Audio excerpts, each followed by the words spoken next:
Bismillahirrahmanirrahim. Assalamualaikum warahmatullahi wabarakatuh. Alhamdulillah. Wassalatu wassalamu ala rasulillah wa ala alihi wa sahbihi wa man nasarahu wa wala. Amma ba'du. Para penonton kaum muslimin dan kaum muslimat yang dirahmati Allah, ikhwatul iman, a'azakumullah wa uhibbukum fillah. Alhamdulillah, alhamdulillah, summa alhamdulillah. Dengan limpah kurnia daripada Rabbul Alamin, kita ada peluang dan ruang dalam majlis ta'lim. Selalu temu janji kita pada hari Sabtu, maknanya besok. Tapi pada masa ini kita awalkan sehari, itu pada 1 hari bulan. Sebab kita besok dah nak masuk kepada qiyam Ramadan. Jadi kita ambillah kuliah untuk esok, kita bawa kepada malam ni. Kerana mungkin besok selepas Isya kita sibuk dengan qiyam Ramadan untuk menyambut kedatangan Ramadan Al-Mubarak.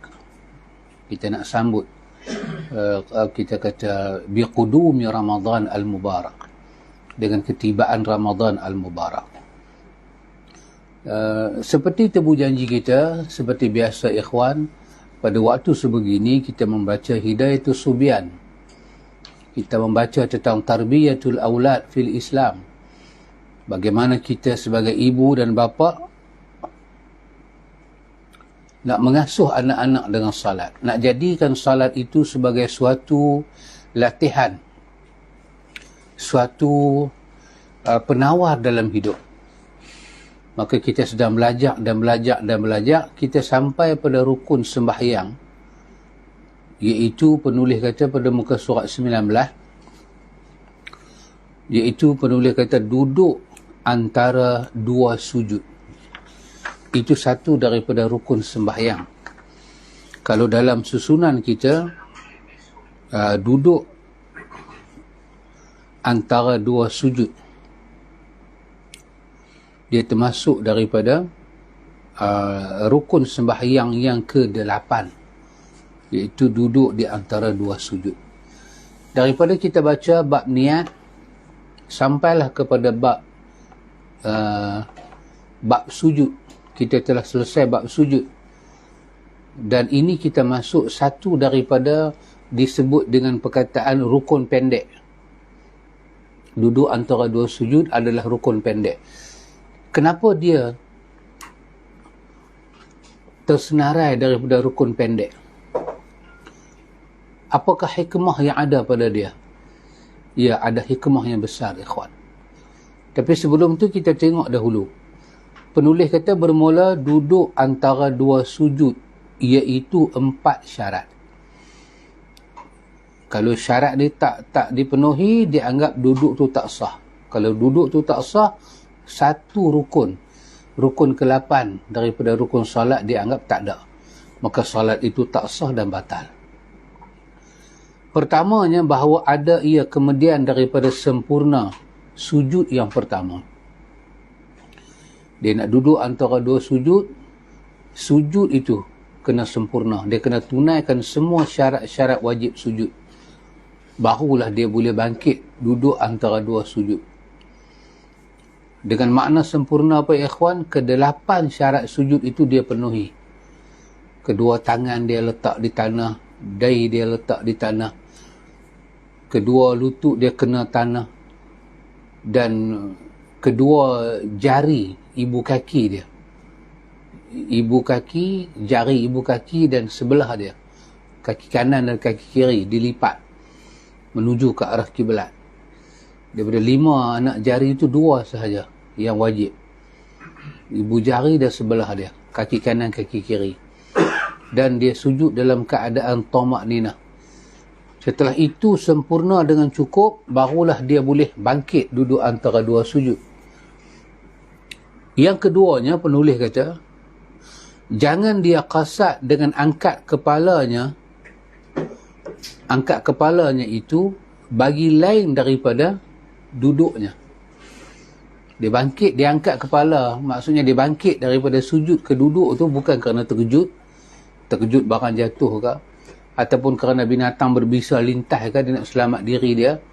Tak, dia sujud itu, dia bangkit itu pasal apa? Kerana dia telah menyempurnakan rukun sujud dan dia nak berpindah kepada rukun yang lain. Kerana ikhwan, satu orang katalah dia sujud. Dia sujud punya lama sampai dia tak mau duduk antara dua sujud. Tak boleh. Sebab duduk antara dua sujud adalah rukun sembahyang. Dia kena duduk antara dua sujud.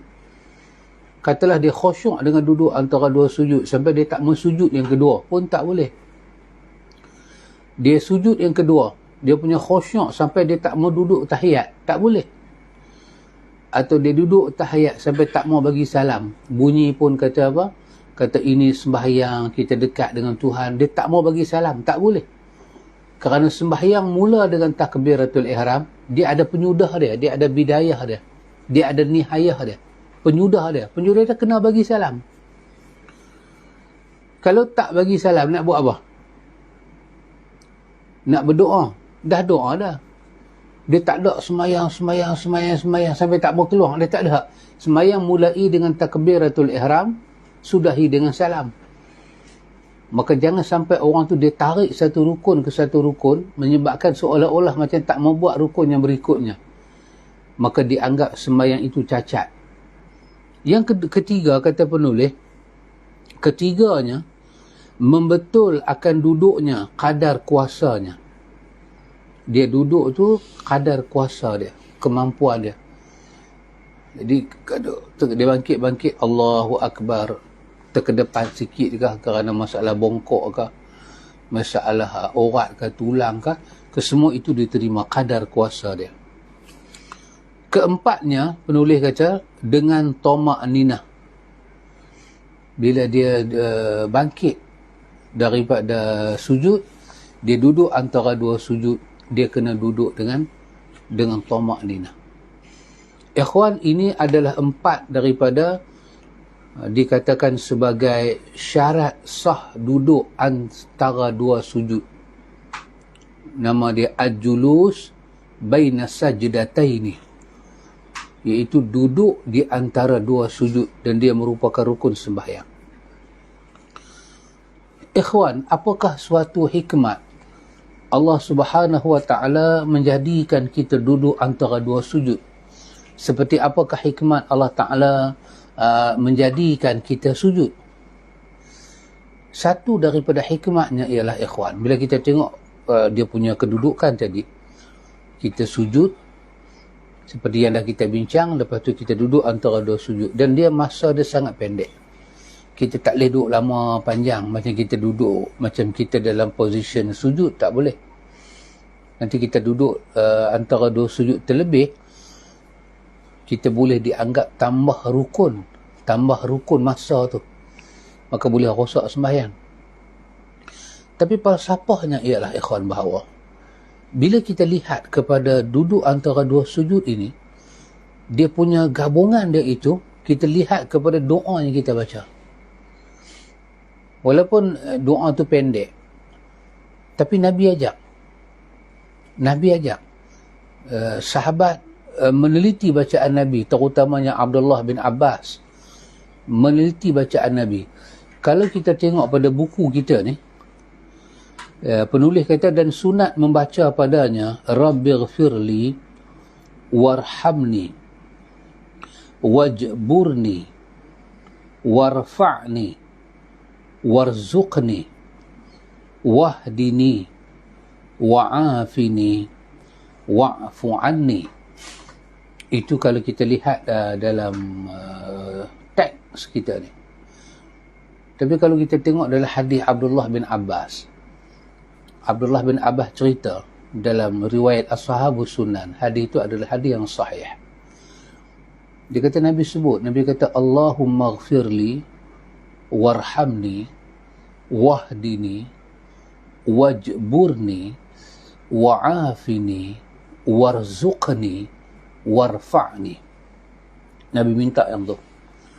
Yang inilah ikhwan, daripada semayang kita, daripada Allahu Akbar takbiratul ihram sampai kita sujud pertama, terbangkit balik, rupanya duduk antara dua sujud ini, dia adalah, tadi kita takbir Allahu Akbar, kita direct dengan Tuhan, kita berhubung dengan Tuhan. Kita dah tak ada apa dah. Allahu Akbar. Antum ingat balik apa makna Allahu Akbar yang kita belajar dulu. Apa makna takbiratul ihram. Kita baca habis, kita rokok, Allahu Akbar, Sami'allahu liman hamidah. Kita sujud. Bila kita sujud, ikhwan, kesemua itu kita sedang menundukkan diri kita pada Allah. Bila sampai kepada duduk antara dua sujud, rupanya inilah falsafah kehidupan. Di sinilah muatan hidup. Bahawa hidup kita ini, kita memerlukan Allah jaga kita, Allah bimbing kita, Allah pelihara kita, Allah lindung kita. Maka dia sesuai. Dia sesuai dengan bacaan yang ada dalam antara dua sujud, dan dia sesuai dengan kependekan rukun duduk antara dua sujud tu. Kenapa ikhwan? Kerana dia adalah sesuatu simbol kepada makna hidup dalam dunia. Tadi kita berdiri panjang, kiam lama. Kita dengan Tuhan memang lama. Kita rokok lama. Kita i'tidal, Sami'allahu liman hamidah, lama, lebih lama daripada duduk antara dua sujud. Kita sujud lama. Tapi kesemua tu kalau kita tengok, kesemua itu kita dengan Tuhan lama. Tapi bila sampai antara dua sujud, kita duduk tak lama. Kerana dia simbol kehidupan. Lama masa kita duduk dalam dunia ni tak lama sebenarnya. Kita duduk dalam dunia ni kalam hil basar. Macam pejam, buka mata balik, habis. Nak tahu lama mana kita duduk dalam dunia, mati. Kalau besok kita mati, kita baru tahu kata pendeknya masa duduk dalam dunia.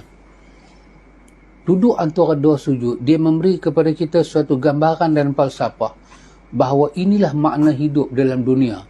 Tak ada satu benda dalam dunia ni ikhwan akan kekal dalam masa yang panjang. Kesemuanya masa dia sangat pendek.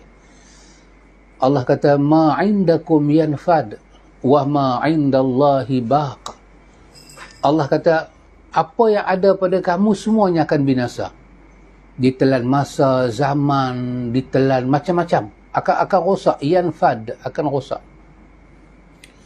Tapi Allah kata, wa ma indallahi baq. Tapi yang ada di sisi Allah itulah yang kekal. Anda tengok bila kita duduk antara dua sujud, kita mula meminta dan mengadu pada Allah tentang urusan hidup kita. Tapi kita minta, yang Nabi ajar pada kita dalam hadis Ibn Abbas seperti mana dalam buku kita ni, kita minta dengan begitu adab. Di sini apa ikhwan? Dalam yang kita minta kepada Allah Ta'ala ni ikhwan, di sini kita boleh kata dengan satu perkataan, inilah kehidupan kita ikhwan. Ini adalah 7 rahsia kehidupan. Andai kata kalau kita dapat ke-7 benda ini, bermakna kita dapat kehidupan. Kita dapat kehidupan dunia, kita dapat kehidupan akhirat, kita dapat kebahagiaan, kita dapat ketenangan. Andai kata satu daripada 7 ni kita tak dapat, ke-7 tak dapat, satu pun tak dapat, bermakna kita tak dapat dunia. Inilah hidup. Dan masa kita minta pada Allah tu tak lama. Kenapa? Dia bersesuaian dengan masa kita hidup pun tak lama. Inilah hakikat hidup. Rupanya semayang tu ikhwan, dia simpan rahsia hidup di mana? Antara dua sujud. Masa kita takbir Allahu Akbar, kita berhubung akhirat dengan Tuhan. Kita dah tak nampak apa dah. Allah Maha Besar. Kita ralik dengan Fatihah, dengan surah, dengan iftitah. Lepas tu kita rokok Allahu Akbar. Kita dengan akhirat. Sami'allahu liman hamidah, kita puji Allah. Lepas tu kita sujud, kita tasbih, kita berdoa pada Allah. Tapi bila sampai antara dua sujud, kita mula meminta Allah menyusun kehidupan dunia kita dengan 6 isi kehidupan. Dengan 7 isi kehidupan. Kehidupan kita kena diisi dengan 7 perkara ni, ikhwan. Andai kata kita tak dapat 7 perkara ni, bermakna kita tak dapat apa-apa dalam dunia. Walaupun ada macam-macam. Dengan apa kita minta? Pertama, Ibn Abbas kata bila Nabi duduk, Nabi baca Allahumma gfirli. Memang riwayat yang start dengan Allahumma gfirli pun ada. Riwayat yang start dengan Rabbi gfirli pun ada. Kedua-duanya ada. Kesemuanya sahih. Tapi sependek-pendek bacaan yang pernah diriwayatkan dalam hadis, Nabi baca Rabbi gfirli, Rabbi gfirli. Itu paling pendek. Tapi sepanjang-panjang riwayat inilah yang kita jumpa. Dalam hadis Ibn Abbas ni Nabi kata Allahumma gfirli. 1. Warhamni. 2. Wahdini. 3. Wajburni. 4. Wa'afini. 5. Warzuqni. 6. Warfa'ni. 7. Inilah hidup kita, ikhwan. Rupanya salat itu akhirnya kita perlu sedikit masa dalam dunia. Yang Allah sebut wala tansa nasibaka minad dunya. Ada bahagian Allah bagi pada kamu dalam dunia, itu jangan sampai tak ambil. Jangan sampai lupa.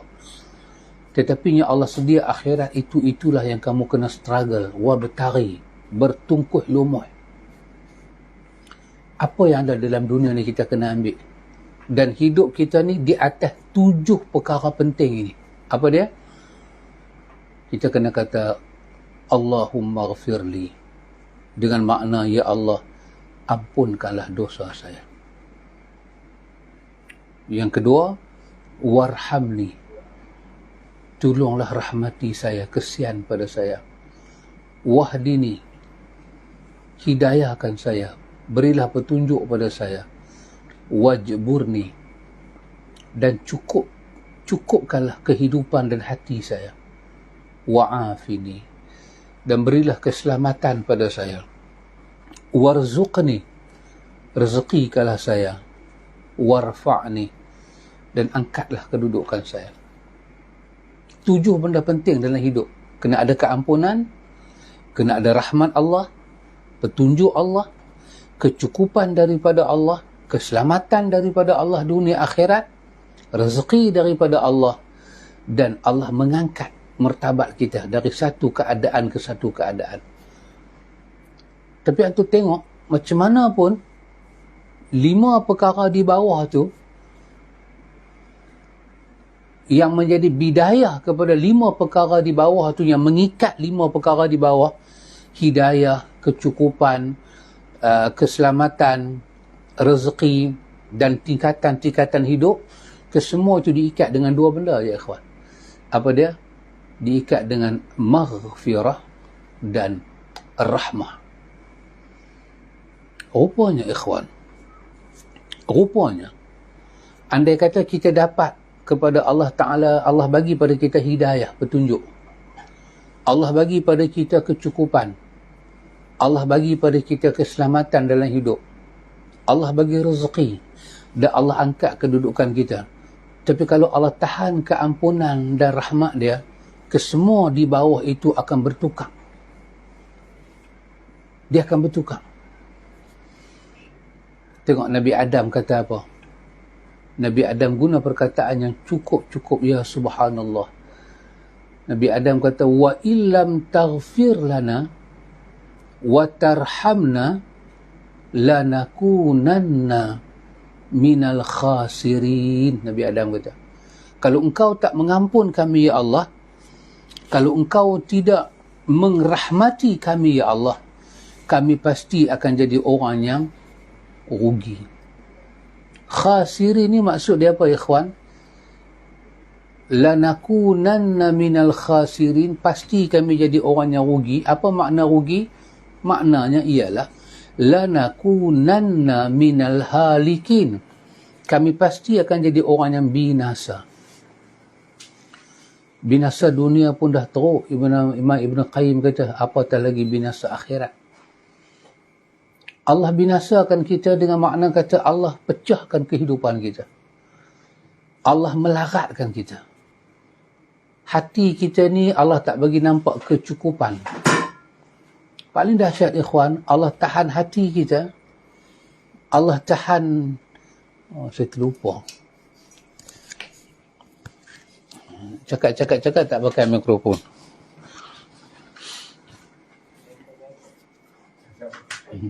Nak ulang balik ke?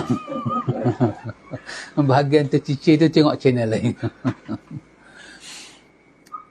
Tak apa, saya ulang kesimpulan dia.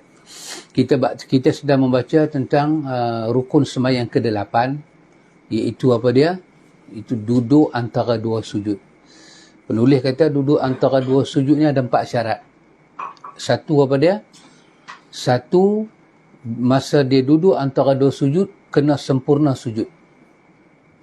Yang kedua, dia bangkit antara dua sujud itu, dia bangkit daripada sujud nak duduk antara dua sujud, dia bangkit tu jangan ada kasat lain. Memang dia bangkit itu kerana dah sampai masa dia, bukan kerana terkejut ke, kerana apa ke, tidak. Yang ketiga, penulis kata dia bangkit tu dengan dia duduk kadar kemampuan dia duduk. Dan yang keempat, penulis kata dengan tamak-ninah.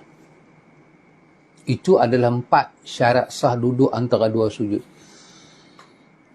Kenapa ada antara dua sujud ni tengah-tengah sembahyang sebagai rukun? Kerana dia punya hikmah dia, Allah nak mengajak kepada kita realiti makna dunia dan kehidupan. Dunia ni sebenarnya terlalu singkat. Cukup singkat. Jadi masa kita tak lama dalam dunia, masa kita lebih lama akhirat. Masa kita lebih lama lepas mati daripada masa ni. Jadi dia nak habaq suatu falsafah kepada kita bahawa hidup ni tak lama. Jadi dia lebih kita tengok synchronize dia bila kita tengok apakah yang diajak oleh kekasih kita, kekasih Allah. Apa yang dibaca dalam antara dua sujud.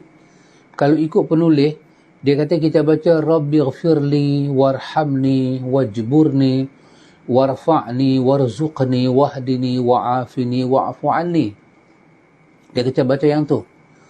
Samalah dalam riwayat Ibn Abbas, dalam hadis Ashabus Sunan, hadis sahih. Ibn Abbas kata Nabi baca Allahumma ghfirli warhamni wahdini wajburni wa'afini warzuqni warfa'ni. Yang Nabi minta ni ikhwan, dia bersesuaian dengan falsafah duduk antara dua sujud dan falsafah makna kata dunia itu singkat masa berlalu dan kepada pengertian makna hidup. Apa sahaja kita ada dalam dunia, kalau kita tak ada 7 benda ni ikhwan, bermakna kita adalah orang yang halikin, orang yang binasa dan tak memiliki apa-apa. Lepas itu pernah dikatakan bahawa ar-raqu, mar-raqu, dikatakan mandul. Mar-raqu, siapakah orang yang mandul? Itu orang yang kahwin lama tapi anak tak ada. Tiba-tiba dijawab dah. Orang yang mandul itu adalah orang yang ada anak. Tapi bila dia mati, anak dia tak boleh bagi syafaat pada dia. Yakni pertolongan pada dia. Maka dia mandul. Maka siapakah orang yang muflis? Orang yang muflis bukanlah orang yang tak ada harta, tak ada kehidupan. Dia ada. Tapi bila dia mati, harta dia tak boleh membantu dia. Bahkan harta itu menjadi azab untuk dia. Andai kata kita gugur 7 perkara asas hidup ini, kita kena repair hidup kita, ikhwan. Pasal itu bila sampai pada rukun sembahyang yang nama dia duduk antara dua sujud, kita diajak dengan tamak-ninah, dengan tenangnya mengulang permohonan kita pada Allah. Apa yang kita minta, ikhwan, baik raja, baik pemimpin, baik darah raja, anak raja, keturunan raja, kesemuanya kena minta ini dalam salat. Apa pertama kita minta? Allahumma ghafirli.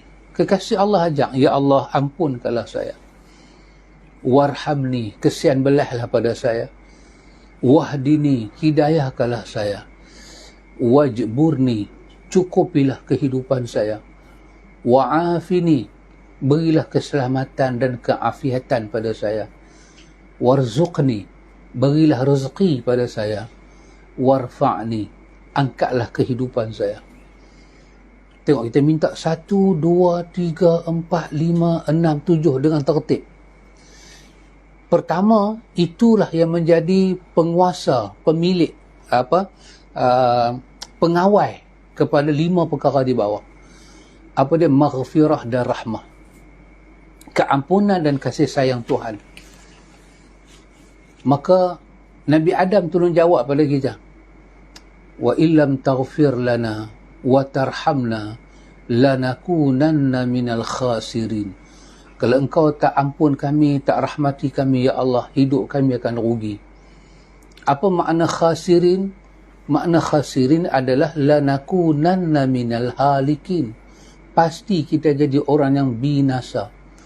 Binasa hati, binasa roh, binasa pemikiran, binasa segala tindak tanduk, dan paling dahsyat, binasa segala bekai balik bertemu Allah.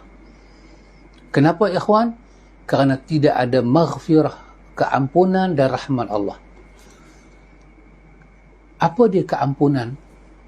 Keampunan ini merujuk kepada perbuatan kita yang menyebabkan Allah menghapuskan kesalahan kita dan menutup kesalahan kita. Dia tak bercara benda tu di akhirat.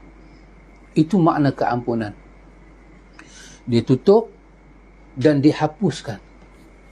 Rahsia kita itu dia tutup, dihapuskan. Siapa pun tak tahu. Maka asbabul maghfirah war rahmah itu ikhwan, sebab kita mendapat keampunan dan rahmat itu adalah sesuatu yang wajib kita cari. Dan antu tengok doa yang di bawah tu, kalau Allah tak bagi pada dia rahmat, apa makna rahmat? Kasih sayang dia, kelembutan dia, kesyahduan dia, dia belai kita, dia rahmati kita, yang menyebabkan kita mudah mendekatkan diri pada dia. Kesemua itu datang daripada kelembutan Allah pada kita. Kalau dua benda ni Allah tak bagi, Allah tahan, tiba-tiba Allah bagi hidayah, minta wahdini, maka hidayah tu akan jadi kasar untuk kita ikhwan. Kita mungkin ada orang yang faham hidayah, tapi amal dan lisan kita bukan di atas hidayah. Macam Allah bagi hidayah kepada orang munafik, tapi Allah tak bagi rahmat hidayah pada orang munafik. Allah tak bagi maghfirah pada orang munafik. Maka apa jadi dengan diri dia, hati dia, fikiran dia dan amal dia? Akhirnya dia berjumpa dengan azab ilahi yang sangat dahsyat. Kalau Allah tahan rahmat dia, Allah tahan keampunan dia, tiba-tiba Allah beri kecukupan. Kecukupan apa yang akan berlaku pada kita ikhwan? Tak akan cukup. Kerana wajburni itu kalau tak ada rahmat Tuhan, tak akan cukup.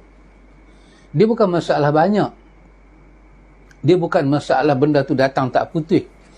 Dia masalah kecukupan. Hati rasa cukup, fikiran rasa cukup, prinsip hidup kita rasa cukup. Allah cukupkan hidup orang tu.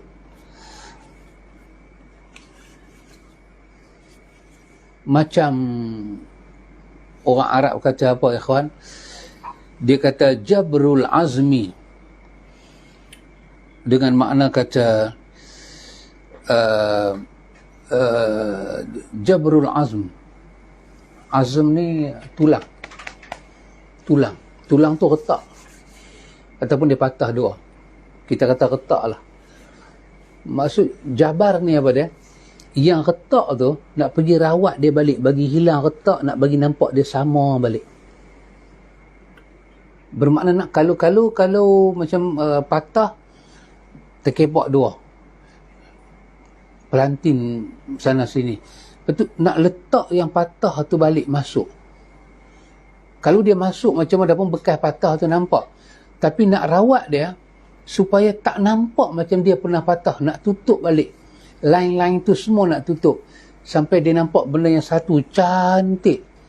Itu makna dia wajburni. Ya Allah, banyak ruang-ruang yang tak cukup dalam hidup saya. Tolong tutup benda tu ya Allah. Bagi hidup saya ni jadi indah. Yang ni kalau Allah tak bagi rahmat, apa nak jadi? Doa ni sampai bila nak kabul? Tak akan kabul ikhwan walaupun kita minta dalam solat. Dan cuba bayang, kalau kita minta wa'afini, minta keselamatan, tapi rahmat Allah tarik, keampunan Allah tak bagi. Berapa banyak orang yang selamat dalam dunia hidup jadi huru-hara. Orang yang kebal, orang yang tak pernah sakit, tak pernah susah, buat salah pun tak makan undang-undang. Undang-undang ibarat pisau, tajam ke bawah, tumpul ke atas. Yang duk kena potong semua belah bawah, belah atas orang tak pernah potong, kerana itu adalah mata pisau, dia memang tajam ke bawah, tumpul ke atas. Kalau orang tu tak dapat rahmat, dia akan rasa dia macam hebat, dia macam super power. Tak ke mana, dia akan sombong, dia akan takabur. Kalau orang tu minta sekali warzuqni, bagi rezeki, tapi rezeki yang tak mendatangkan keampunan dan rahmat, apa akan jadi dengan dia? Apa akan jadi? Macam mana kedudukan orang bila sombong, bila jadi kaya sangat? Saya pernah tengok satu orang kaya, pengalaman saya. Nak cerita pun macam berat, tapi saja saya buat contoh. Kerana pengalaman tu lebih kurang dalam 21 tahun silam.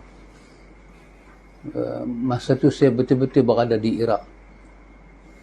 Usahlah dah. Majlis tu dia ada.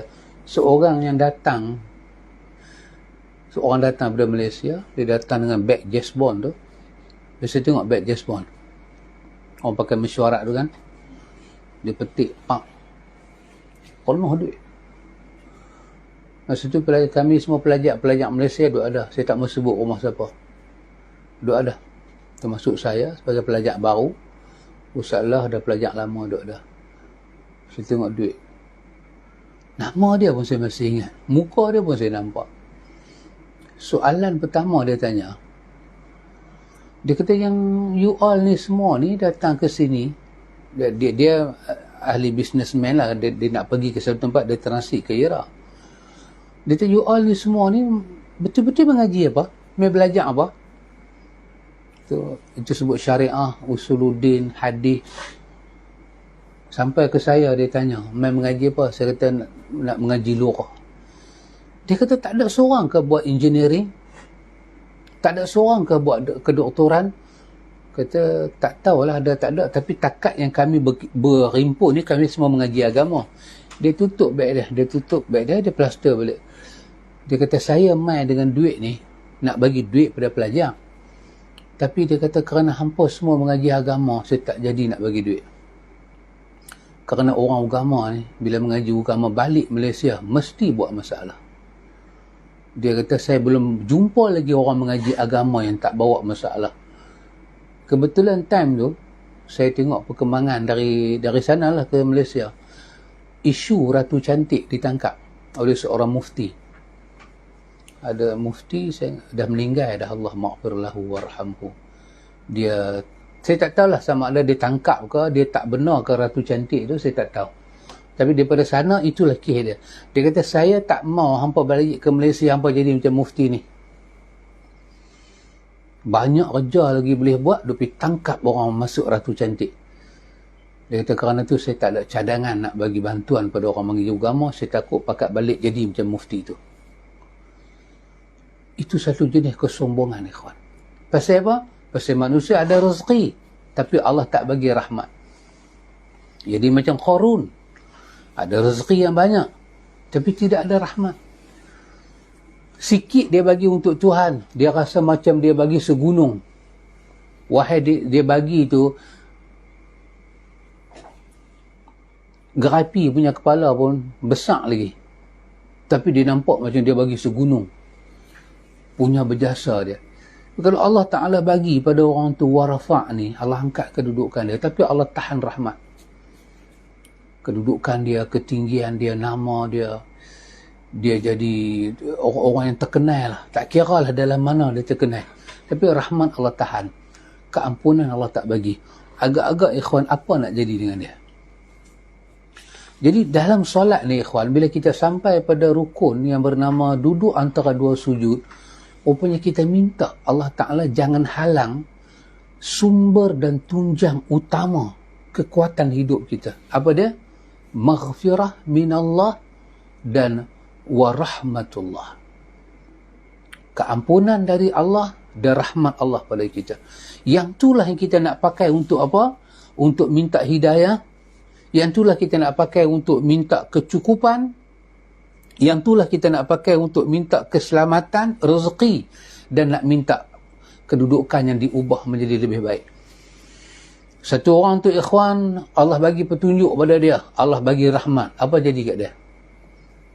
Satu orang tu ikhwan, Allah bagi kecukupan, Allah tabur rahmat.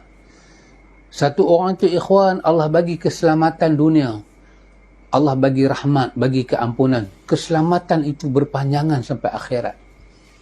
Dan satu orang tu ikhwan, Allah bagi rezeki kat dia, rahmat Allah bagi, keampunan Allah bagi, dia jadi manusia sempurna ikhwan. Dan satu orang Allah angkat martabat dia dalam dunia, rahmat Allah bagi, keampunan Allah bagi. Jadi daripada doa yang pendek ni, dia ajak kita 7 asas kehidupan dunia. Soal rezeki, soal kesihatan, keselamatan, kecukupan, soal petunjuk, kesemua itu kita kena soal. Kita dapat rahmat dan keampunan Allah. Alhamdulillah ikhwan, kita semayang. Kita orang bawah semayang, orang tengah semayang, pemimpin semayang, pemimpin lebih atas semua semayang. Tapi kita tengok rezeki yang masuk dalam hidup kita ni, rahmat tak rahmat? Rezeki. Rahmat ke tak? Nabi Daud. Cerita popular Nabi Daud. Orang bagi kat dia. Di zaman dia lah. Pakai emas ke, pakai dinar ke, saya tak tahu. Orang bagi. Dia pendek kata Nabi Daud kalau pegang satu uncang tu penuh dengan emas dan permata, dia tak boleh buat kerja. Tapi Nabi Daud tak pandang langsung yang tu. Apa dia buat? Dia pusing ke sebelah kanan. Dia ambil segala kayu-kayu. Dia patah-patah. Dia bawa pergi market. Dia Nabi, kawan. Tak hati bau. Jatuhkan ke market. Jual. Ambil hasil. Dengan hasil itu dia bela anak dia. Yang bernama Sulaiman. Dengan titik peluh seorang ayah. Akhirnya anak dia jadi anak saleh. Sulaiman bin Daud alaihi wassalam. Kenapa ikhwan? Kerana dia berpegang dengan kaedah rezeki yang dia dapat itu kena mesti ada rahmat daripada Allah. Jadi bukan soal orang memberi, soalnya bila kita menggantungkan diri kita pada orang, kita akan jadi budak orang. Kita tak boleh angkat muka ke orang. Kita rendah. Kita tak ada suara. Cuba bayang kalau orang macam saya, orang panggil ustaz, tapi selalu saya berdamping dengan orang berada. Apa-apa sikit semua orang berada bagi. Teringat aja nak pergi umrah, orang berada bawa pergi. Apa akan jadi dengan saya? Saya boleh round satu dunia, tapi di mana maruah saya? Orang yang dok sponsor saya tu tiba-tiba buat salah, bolehkah saya tegur? Sedangkan saya dipanggil ustaz. Saya bukan tokoh mah. Kalau tokoh mah nasihat orang boleh kata hang siapa? Tapi kalau ustaz, orang agama, kerana dia begitu bergantung hidup dengan satu orang yang agak kukuh ekonomi dia, akhirnya dia tak bergantung dengan Tuhan, dia akan jadi apa ya kawan? Lepas itu Nabi Daud tak tengok uncang tu, dia beralih belah kanan, dia tengok ada kayu, ada ranting, dia kepok-kepok, dia pergi jual dia jual di pasar. Allah puji Daud. Allah puji Daud dan keluarga Daud. I'malu, Allah kata. Daud telah pun bekerja betul, Allah kata. Allah puji Daud dan keluarga Daud. Kalau kita belajar daripada sembahyang ni ikhwan, kalau kesemua kita ada tu, ada tak rahmat Tuhan? Ada tak rahmat Tuhan? Kadang-kadang kita ada semua ya ikhwan. Kita ada kekayaan, kita ada, semua kita ada. Tapi kenapa problem kita tak menurun? Tambah. Macam kita tengoklah, segala-gala kita ada dalam senario politik kita. Kenapa masalah kita makin banyak? Kaya, pemimpin kita kaya, tak ada yang miskin. Ada seorang di Kelantan itu. Ini saya nak sebut, bukanlah saya nak memuji, tapi saya nak sebut. Ada satu yayasan, nama Yayasan Maghfirah. Dia pergi berjalan. Saya tak kenal pun Yayasan Maghfirah, tapi kerana saya tengok itu. Makcik tu jual pulut yang warna biru tu. Makan dengan santan dengan mangga. Dia pagi makcik tu jual, tak laku. Dia pergi. Dia beli ke semua. Berapa puluh bungkus, dia suruh dengan makcik tu bagi-bagi ke orang. Lepas tu dia banyak duit. Dia banyak duit harga tu dan dia bagi pada makcik double. Dia bagi tak banyak, ikhwan. Saya ingat dia beli tu mungkin dalam 100 kot. Tapi dia bagi duit tangan tu 500. Makcik tu tengok duit 500, tutup muka, menangis. 500 untuk rakyat bawahan yang berbanting tulang cari nafkah, besar, ikhwan. Tapi saya tak fikirlah 500 tu besar dekat pemimpin.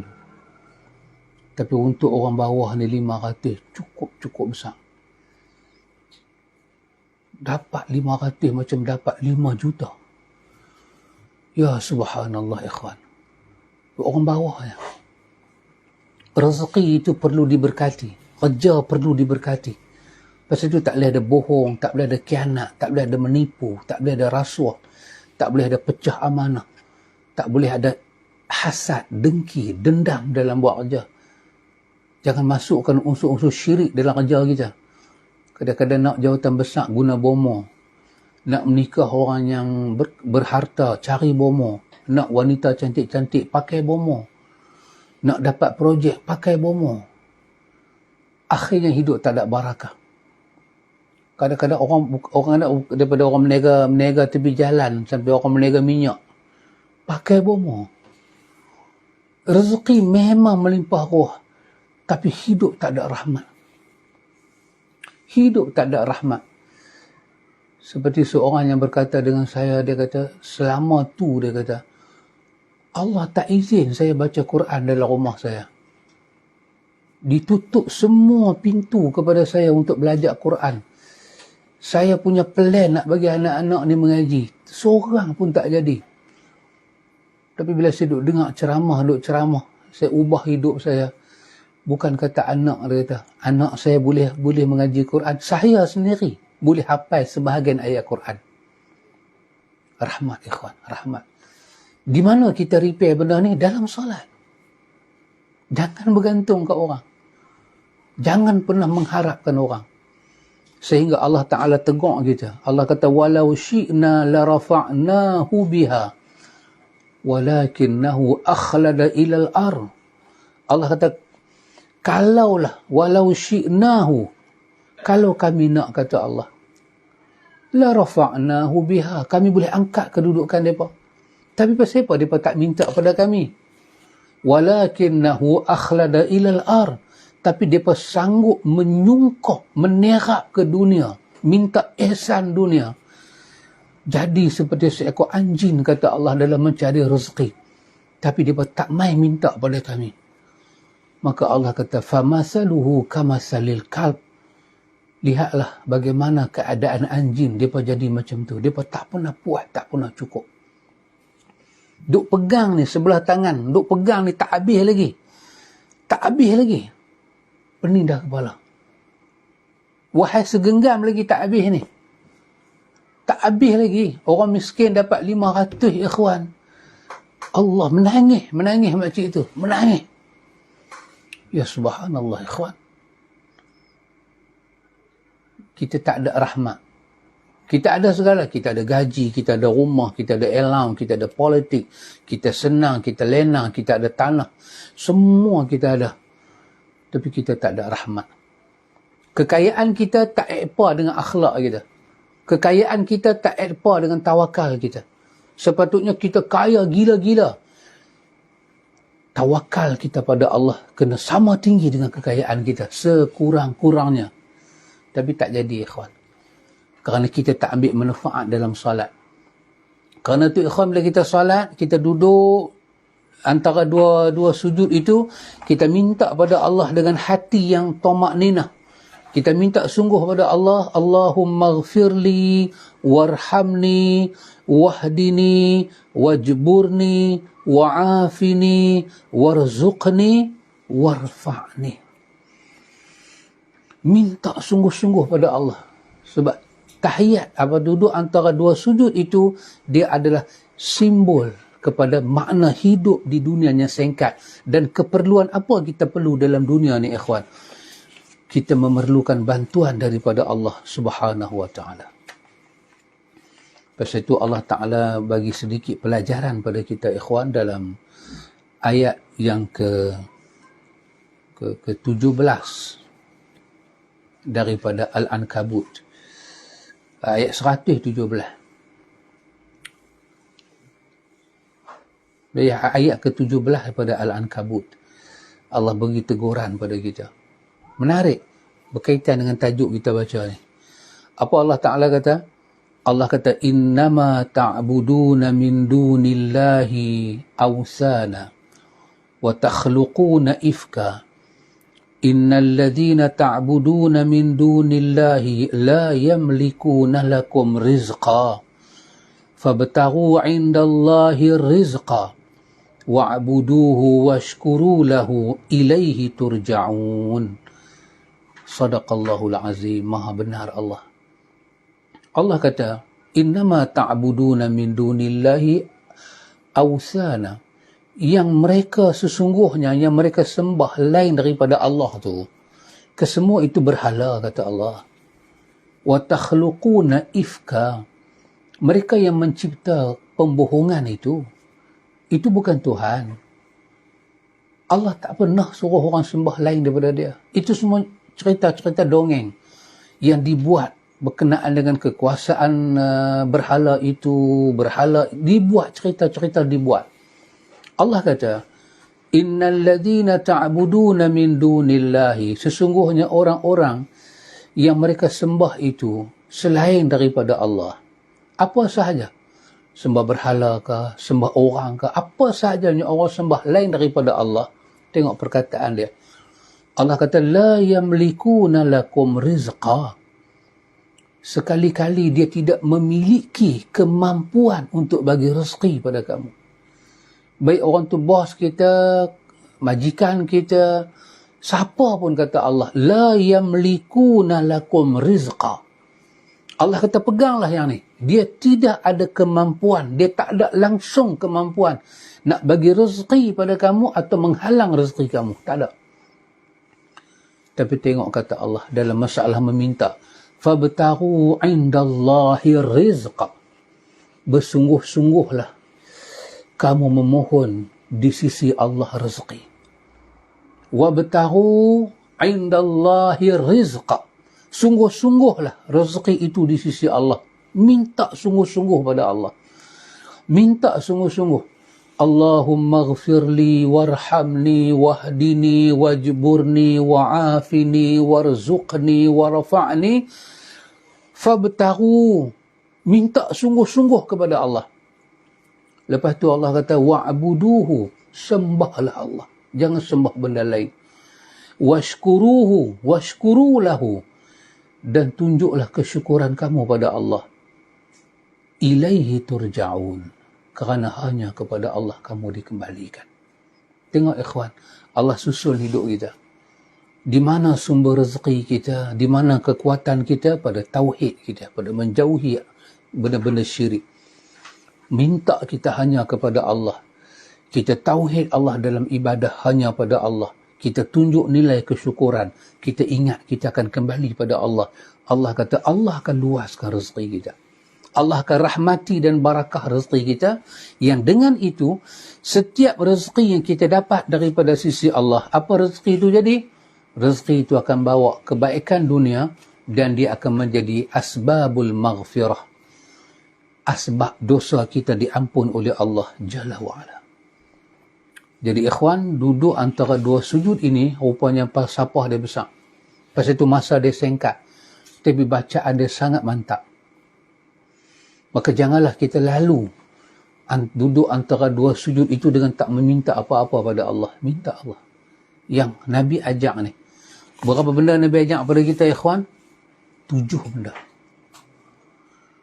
Saya tak terbayang, ikhwan, kalau pemimpin semayang baca yang ni, ulama semayang baca yang ni, kita orang bawah semayang baca yang ni. Time semayang sahaja ke semua orang minta yang ni. Agak-agak macam mana Allah akan rahmati hidup orang.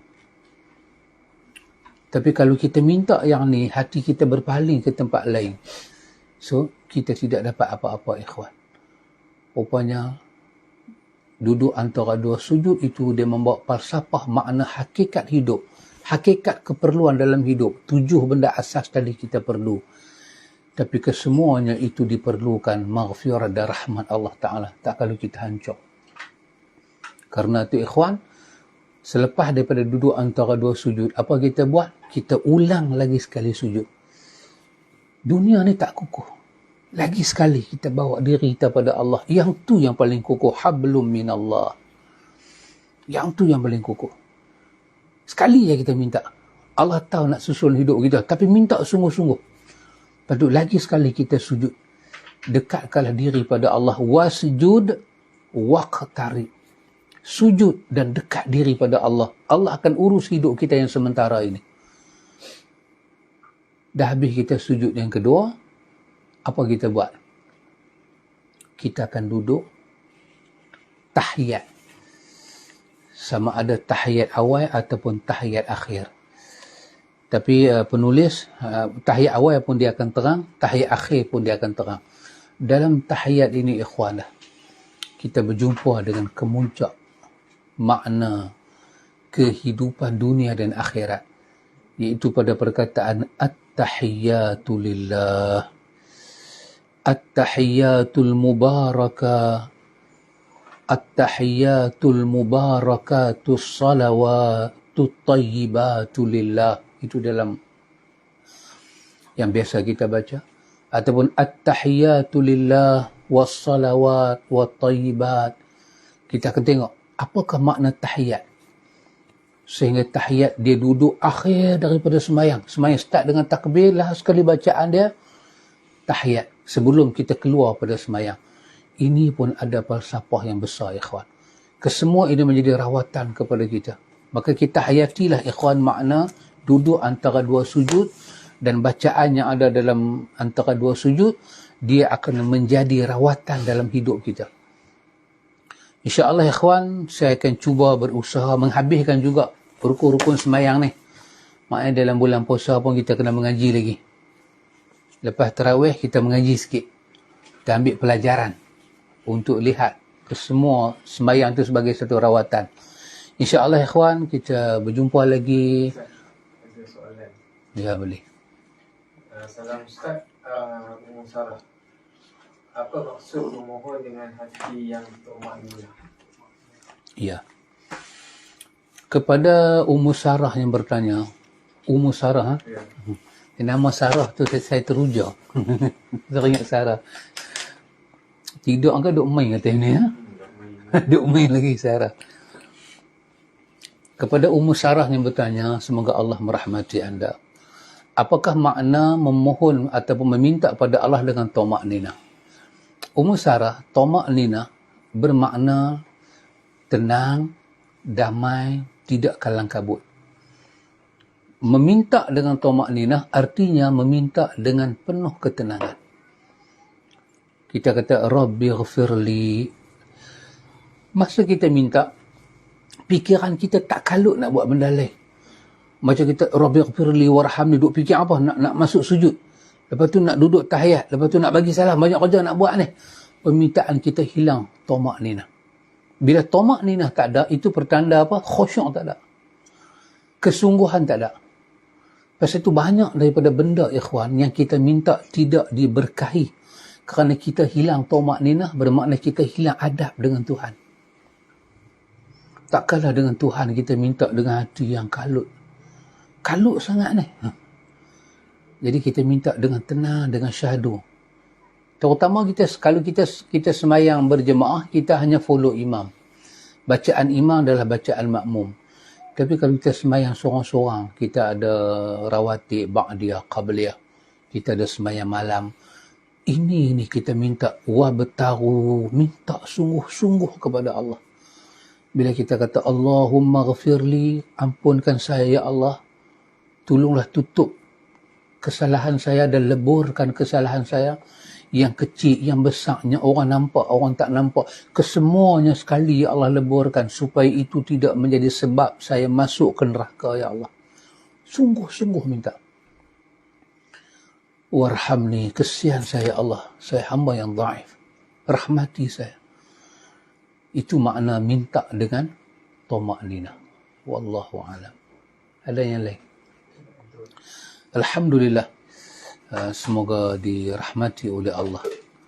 Yang biasa-biasa tu kita tak dengar soalan Khan apa, Anwar Khan, tak ada khas-khas. Cuma Mas Dinda Rahman dia ucap selamat puasa kepada Ustaz. Oh, Masya Allah. Kepada anak anda. Siapa tu? Ica. Tukar nama. Amboi, Ica tukar nama. Nama Mas Dinda Rahman. Oh, sembunyi nama ya. Ayah anda boleh tak tahu nama sebenar ni. Should be wrong somewhere. Selamat menyambut Ramadan, biqudumi Ramadan al-Mubarak, dengan datangnya Ramadan al-Mubarak. InsyaAllah kita akan melipat gandakan usaha kita. Wa ila liqa, hayakumullah. Barakallahu fikum. Subhanakallahumma wa bihamdika. Asyhadu an la ilaha illa anta, astaghfiruka wa atubu ilaih. Wassallallahu ala Nabi Muhammad walhamdulillahi rabbil alamin.